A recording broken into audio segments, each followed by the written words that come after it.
Soalnya sekarang ialah apakah munasabah bagi kerajaan meneruskan subsidi kepada bukan warga negara dan golongan teratas termasuk mahakaya. Ada isu yang dibangkitkan oleh Yang Berhormat ialah tentang kedudukan T15. Maknanya kita lepaskan tanggungjawab ini membayar kepada B40, M40 dan bila dikaji T20, ada rangkaian daripada T20 ini peringkat bawah, itu mungkin pendapatannya agak sedikit rendah, maka dinaikkan. Dan ini bukan perkara baru sebab dalam penyasaran subsidi diesel digunakan prinsip yang sama T15. Apa kuantumnya? Itu sedang dikaji kerana kita rasa yang ditekankan oleh DOSEM sekitar RM13,000 mungkin terlalu rendah.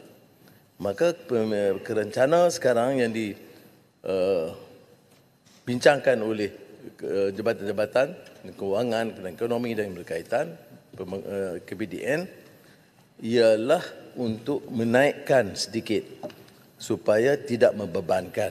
Jadi pendapatan seisi keluarga itu tidak terikat dengan yang ada sekarang. Bila nak dilaksanakan, kita jawab di sekitar pertengahan tahun. Soal penurunan, ada kaitan dengan penurunan. Harga umpamanya kalau diesel memang turun hampir 40 sen walaupun tidak dicanangkan. Jadi maknanya janji turun itu turunlah. Cuma belum lagi RON 95. Tetapi yang penting di sini diketahui ialah bahawa subsidi tidak membebankan 85% rakyat. Jadi sepatutnya kita janganlah jadi jaguh T15 seperti yang disuarakan banyak ucapan pembangkang. Kalau dikatakan baik, jangan bebankan di kalangan T15 yang pendapatan itu rendah. Saya boleh terima. Sebab ini yang menyebabkan keputusan kita buat daripada T20 jadi T15. Kemudian menangguhkan kerana kita kaji pendapatan seisi rumah, kalau sekitar 13,000 mungkin tidak termasuk dalam golongan yang agak berpendapatan yang lumayan. Tetapi kalau T5% peratus di atas tu, kalau bila kita pertahan T15, kita pertahan semua. Yang orang dapat 100,000 sebulan, 1 juta sebulan, ada. Jadi mengapa tak ada pendirian untuk menyatakan, ya wajar kita kenakan bayaran semasa ikut pasaran kepada golongan mahakaya dan golongan teratas. Itu pun tak boleh.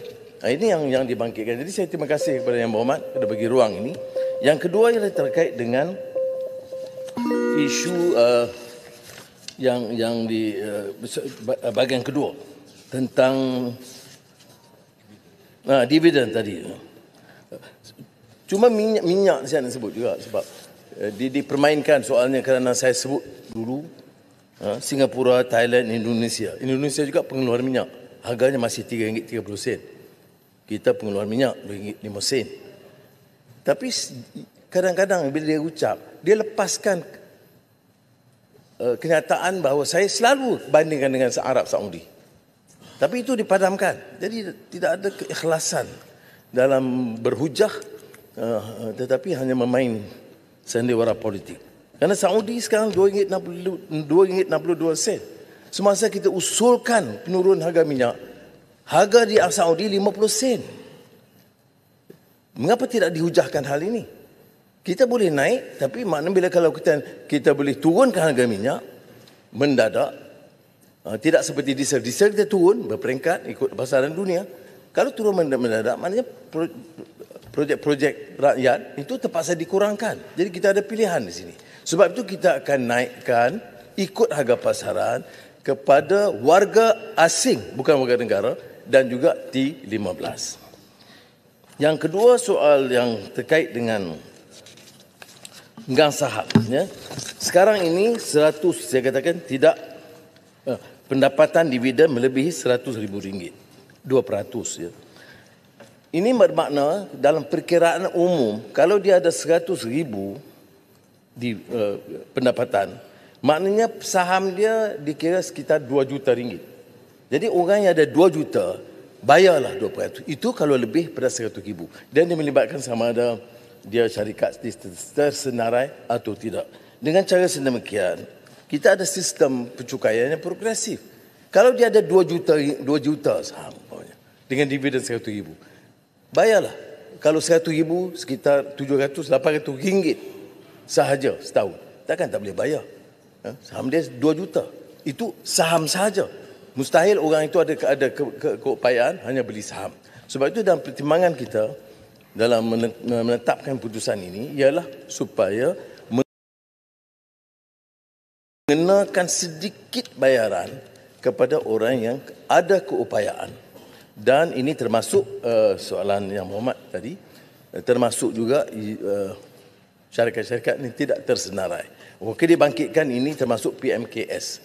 Ya, tapi PMKS biasa tidak akan terkena. Hanya bila dia ada pegangan saham yang dianggap sekira lebih kurang 2 juta pegangan, barulah mula bayar. Kota Melaka. Tuan Sri Speaker, terima kasih atas jawapan daripada Yang Amat Berhormat. Soalan saya kepada Yang Amat Berhormat ialah berkaitan dengan cukai dividen 2% yang saya bangkit tadi. Memenangkan syarikat kita ada 2 jenis, satu yang listed company, satu yang private company. Jadi rata-rata kalau kita lihat private company itu kebanyakannya daripada SME, dan bolehkah kerajaan mempertimbangkan buat masa ini dividen yang declare di bawah private limited company ini kita jangan kenakan 2% cukai tersebut. Sebab kebanyakan SME ini mereka adalah usaha sendiri, mereka dapat untung dan mereka declare sedikit dividen. Jadi saya harap supaya kerajaan boleh pertimbangkan secara laksanakan secara fasal. Kita mulakan dengan listed company yang mereka terima dividen daripada listed company, barulah kenakan 2% itu. Saya harap Yang Amat Berhormat dapat pertimbangkan. Terima kasih. Terima kasih Kota Melaka. Memang ada rayuan dari PMKS untuk mengecualikan mereka atas alasan berbeza dengan syarikat tersenarai. Mereka kadang-kadang mengambil upah atau gaji yang relatif kecil dan disimpan untuk melabur dalam syarikat mereka. Jadi ada hujahnya. Sebab itulah kita ambil keputusan, mulanya difikirkan 5%, diturunkan 2%, mengambil kira rayuan yang telah dikemukakan. Dan kita fikir untuk setahun bagi yang punyai milikkan saham 2 juta, sekitar 700-800 ringgit itu tidaklah membebankan. Terima kasih. Ya, terima kasih. Terima kasih Tan Sri Speaker. Terima kasih Yang Amat Berhormat Perdana Menteri yang memberi jawapan sekejap tadi. Saya meneliti jawapan yang diberikan dan setakat ini jawapan kepada definisi T15 ini belum diberi jawapan, dan saya dan rakan-rakan yang lain juga kita kedengaran pentafsiran secara bersendirian. Menteri Ekonomi cara dia sebut 12,000, ada yang sebut 15,000, ada yang sebut 20,000. Jadi itu satu perkara. Perkara yang kedua berkenaan dengan individu berpendapatan tinggi. Saya bersetuju dengan apa yang disebut oleh Kota Melaka, di mana ahli-ahli perniagaan yang berbentuk individu, usaha-usaha individu dia, di mana peniaga-peniaga ini sebenarnya mereka terpaksa membayar banyak. Orang datang minta sumbangan, minta itu, minta ini. Kita lagi ada dengan lembaga hasil dalam negeri dan sebenarnya macam-macam. Macam-macam jabatan-jabatan kerajaan dengan sekolah dengan apa. Jadi tanggungjawab kita di peringkat masyarakat ini, kita sempurnakan perkara ini. Jadi kalau ditambah dengan 2% cukai dividen ini, saya kira terbeban dan resiko dia kemungkinan pelabur-pelabur dalam negara ini, dia akan berpindah ke luar negara dan seumpamanya. Jadi apakah mekanisme yang boleh dibuat oleh pihak kerajaan untuk menangani perkara seumpama ini? Dan yang kedua berkenaan dengan tata kelola yang sering disebut oleh kerajaan.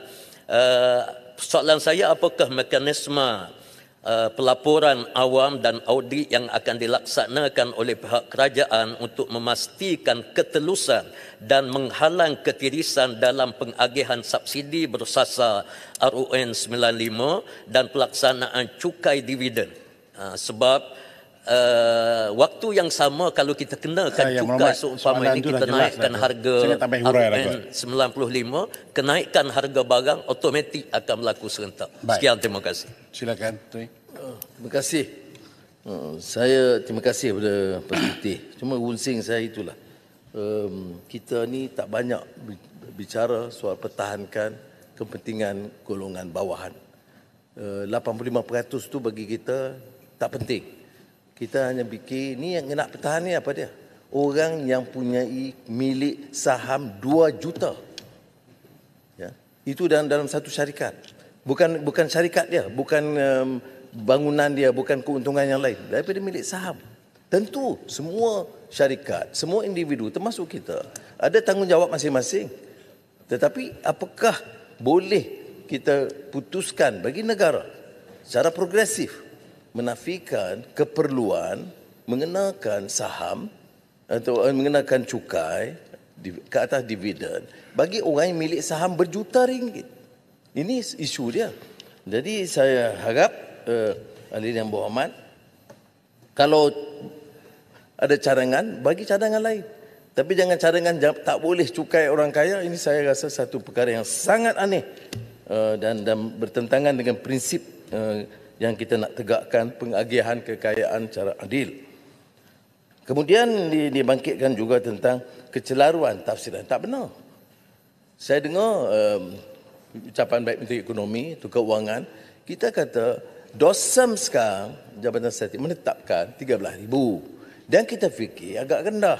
Kenapakah kita nak fikir naik 15 atau 20? Itu sedang dibincangkan.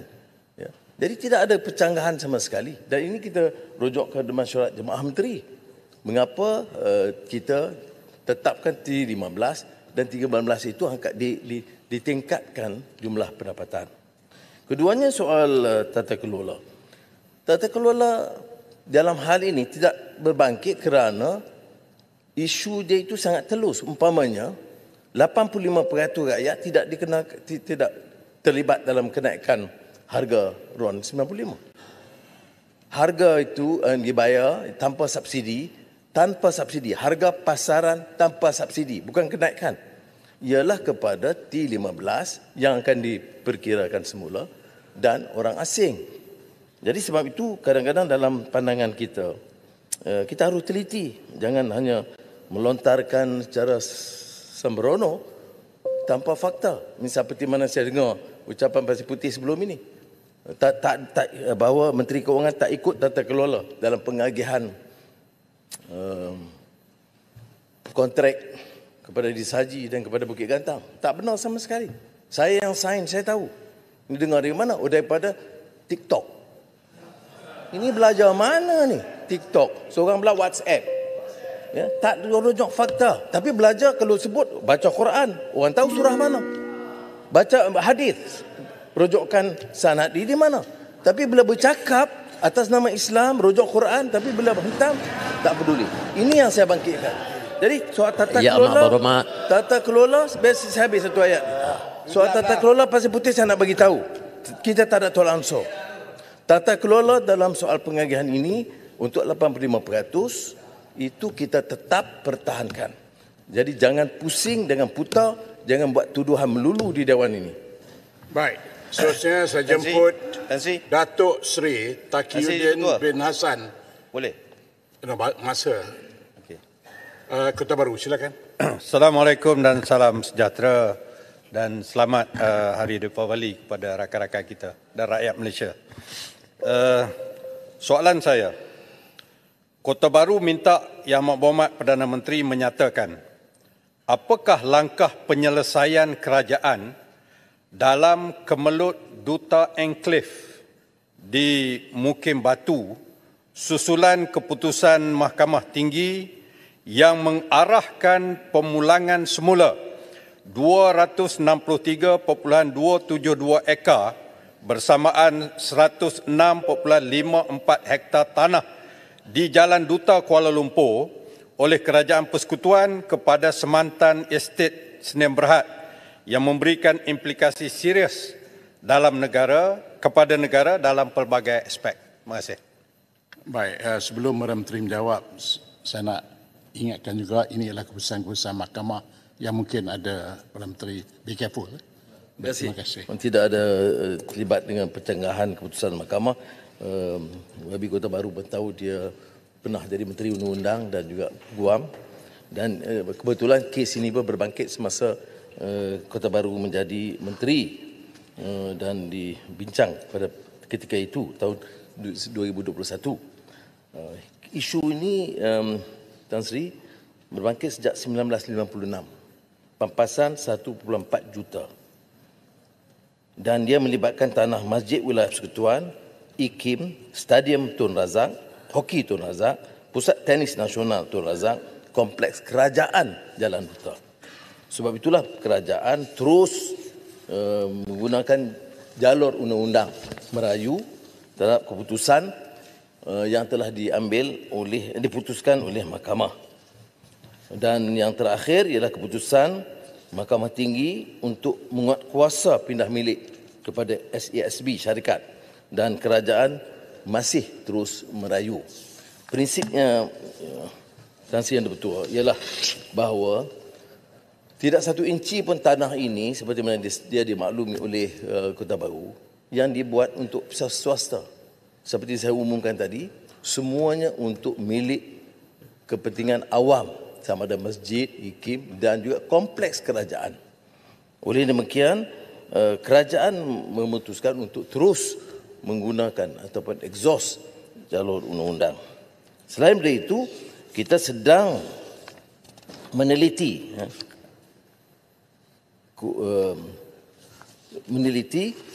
langkah untuk meminda undang-undang supaya kita pertahankan hak negara dan hak dan kepentingan awam. Dan dia tentunya tidak boleh bercanggah artikel 13 dan perlembagaan. Ya. Sementara menghormati hak milik perseorangan, kita juga tahu dalam kes ini 1956 dan terus menerus, masa itu diusahakan oleh Marhum Tun Abdul Razak menetapkan bahawa semua kawasan itu kawasan pembangunan baru termasuk kompleks kerajaan, dan itu telah dibangunkan sesudah itu. Tetapi syarikat tidak berpuas hati, mereka terus merayu dan mahkamah pada peringkat awal tidak mengizinkan, tapi sejak saya ingat 2003-2006 membolehkan mereka meneruskan rayuan. Jadi itu je proseskan keadaan sekarang. Silakan Ketua Baru. Terima kasih Yang Amat Menteri. Lebih dulu saya nak beritahu bahawa saya tidak nak blame kerajaan dan sebagainya dalam perkara ini.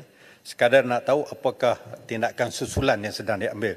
Sebagaimana Yang Amat beritahu bahawa konflik atau pertikaian ini telah berlaku 68 tahun yang lalu. Satu proses acquisition atau pengambilan balik tanah oleh pejabat tanah Kuala Lumpur, Selangor. Masa itu dalam Selangor lagi. Akibat daripada sedikit kesilapan pegawai dalam proses pengambilan itu, menyebabkan mahkamah pada tahun 2010, Mahkamah Tinggi Kuala Lumpur, Hakim Zura Yahya telah membuat putusan bahawa kerajaan telah mengambil tanah ini secara tidak sah, unlawful, dan oleh sebab itu menyebabkan kerajaan menduduki tanah itu secara wrongful possession, pemilikan yang salah. Oleh sebab itu hakim telah mengarahkan supaya diadakan satu assessment of damages, penilaian kerugian kepada syarikat ini selama berpuluh tahun ini. Dan saya nak sebut yang Muhammad sudah sebut tadi, semasa beberapa tahun yang lepas dalam kerajaan, kebetulan saya Menteri Undang-Undang dan juga Menteri yang menjaga tanah pada masa itu, kita telah mendapat mandat daripada Kabinet. Saya rasa bukan satu rahsia untuk saya sebutkan. Yang Muhammad Bera sebagai Perdana Menteri, juga seorang peguam, beliau tahu perkara ini perlu diselesaikan untuk menyelamatkan aset-aset negara tadi. Kerajaan pada masa itu telah meluluskan, sebahagian ada di sana sebagai menteri, 5 bilion ringgit kepada Kementerian Tenaga dan Sumber Asli pada masa itu untuk berunding menyelesaikan perkara ini. 5 bilion daripada 1.4 million, 1.4 juta pergi kepada 5 bilion. Itu diberikan oleh kerajaan, tetapi proses perundingan itu masih lagi belum berjaya. Menunjukkan bahawa tuan tanah ini meminta lebih daripada itu. Satu assessment dibuat, satu penilaian dibuat, nilainya lebih kurang 3.1 bilion, tetapi tak diterima oleh syarikat ini. Kita offer 5 bilion pun tak boleh. Jadi soalan saya kepada Yang Amat Berhormat, apakah tindakan susulan kerajaan sekarang ini untuk menyelesaikan masalah ini? Ekoran daripada Yang Amat Berhormat pun sebut, keputusan Mahkamah Tinggi 23 hari bulan Oktober yang baru ni mengarahkan 200 lebih ekar tanah ini dikembalikan, re-acquired, dikembalikan kepada SESB. Menyebabkan takkanlah kita nak runtuhkan masjid wilayah persekutuan yang siap tahun 2000 sebelum kes ini masuk mahkamah. Dan di semua peringkat mahkamah, kerajaan kalah. Mahkamah Tinggi, Mahkamah Rayuan, Mahkamah Persekutuan, dan sekarang ini arahan supaya order mandamus mengembali melaksanakan itu. Jadi itu yang saya nak tahu, dan ialah apakah langkah yang terbaiklah. Kita doakan supaya diselesaikan perkara ini dan harap mendapat penjelasan daripada Yang Amat Berhormat. Terima kasih. Saya bantu. Terima kasih penjelasan. Saya semulanya tidak mau rujuk keputusan Lima Menteri semasa Yang Berhormat jadi Menteri, kerana saya tidak fikir jumlah diberikan itu musabah agak keterlaluan, terlalu tinggi, dan ini menjadi satu presiden. Ramai banyak tanah-tanah di Kuala Lumpur, Pulau Pinang yang diambil, walaupun teknikal dari segi legal itu berbeza, tapi diambil kemudian dipindah jadi komersial minggu depannya oleh Exco. Apakah keadaan mereka? Jadi kita jangan ada double standard di sini. Dalam hal ini kita bagi satu pampasan yang sangat lumayan. Padahal ratusan ribu ekar tanah.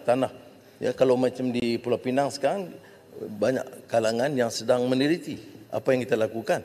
Kerana banyak tanah-tanah sawah dulu diambil harga RM2,000 seekar, kemudian 2 minggu kemudian Exco membuat keputusan tukar ke industrial, ke commercial dengan harga yang meningkat.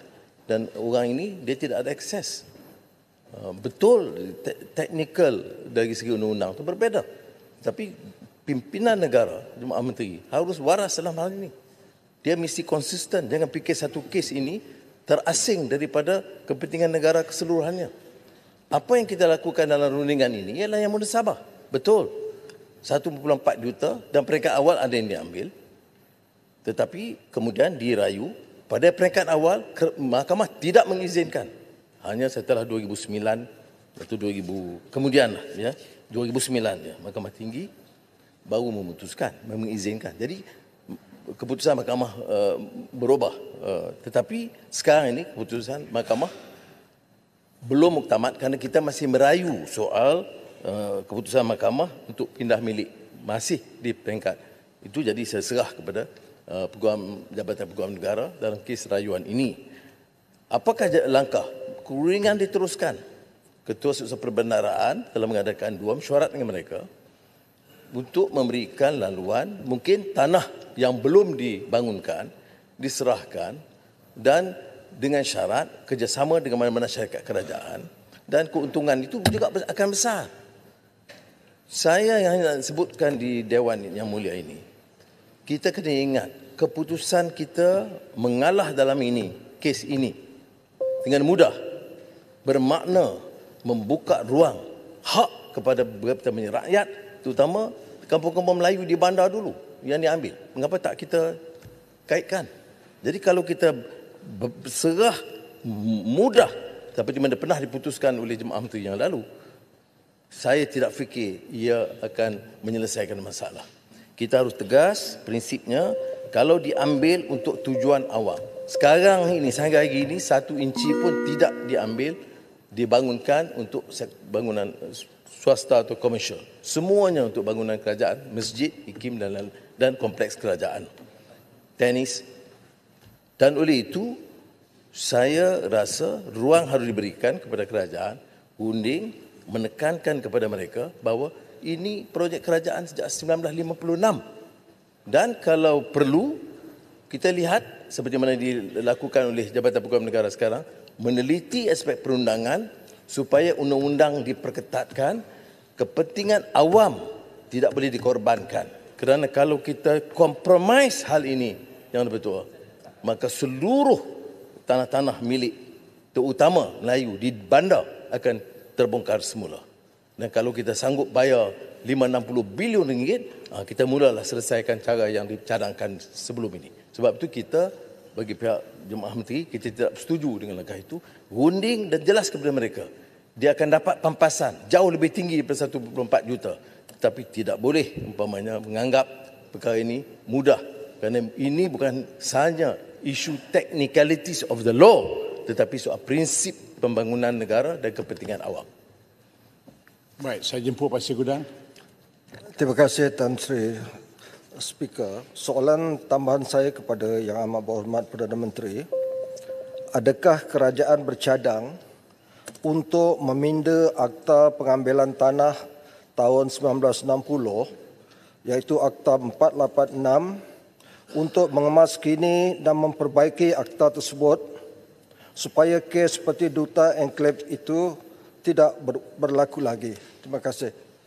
Baik, terima kasih. Silakan Perdana Menteri. Terima kasih Pak Gudang, dan saya telah jelaskan bahawa dalam perbincangan kita dalam Jemaah Menteri dan kemudian dengan Jabatan Pegawai Negara, sementara perbincangan diteruskan supaya ada pampasan yang dikira adil, tentunya tidak 1.4 juta kerana sudah berdekad-dekad berlalu. Dan saya nak jamin supaya pampasan itu dianggap adil. Tapi jangan ambil mudah dan menganggap bahawa kita boleh peroleh keuntungan terlalu besar daripada projek kerajaan untuk rakyat. Ini yang saya rasa saya prinsip. Jadi segi undang-undangnya, rang undang-undang sedang disiapkan, belum dimuktamadkan oleh Jemaah Menteri, masih di peringkat Jabatan Pegawai Negara. Saya berpendapat sekiranya wajar perlu ada pindaan Akta 486 ini untuk memudahkan dan sambil menyelesaikan isu Duta Enklave ini juga mengisukan masalah-masalah yang berbangkit kemudian. Terima kasih.